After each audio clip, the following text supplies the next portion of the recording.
this is our project. We did a PBL Level 2 project on impulse. Our objective or driving question is, which of the two balls will have more impulse when they hit the surface of the table?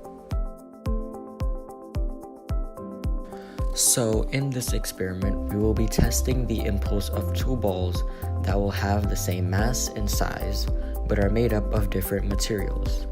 The balls will be dropped from a certain distance above a surface and will be in free fall until it heads towards the ground and hits the table.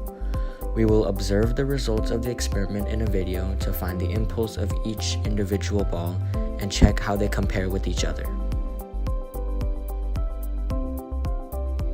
So for our materials, we used one rubber ball and another bar of a separate synthetic material that's not elastic. They both do the same mass, same size. We also used a textbook, a ruler, a meter stick, and a phone camera.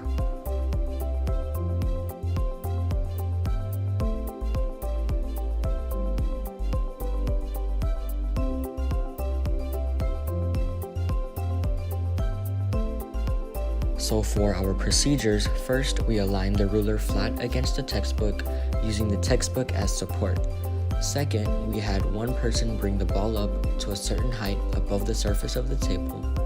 Then, we had another person record the experiment with the phone camera.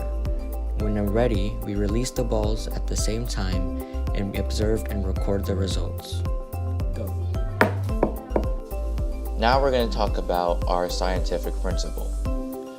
So, impulse is defined as a change in a moving body's momentum.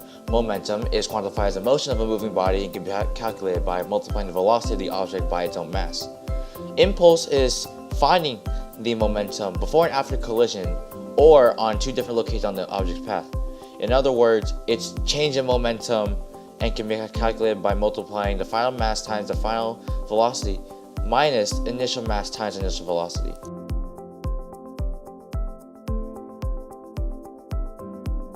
The principle of impulse can be applied to cars in the real world. For example, cars have airbags that deploy when the driver gets caught up in a vehicular accident.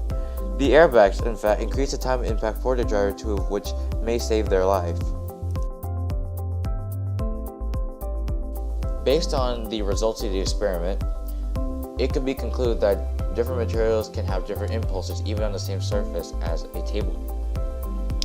The amount of momentum is lost during each bounce as the balls bounce up and down the surface, but some of the materials actually cause the loss of momentum faster when compared to others, as in you have a clay ball versus a rubber ball in which the clay ball does not bounce as much compared to the rubber ball.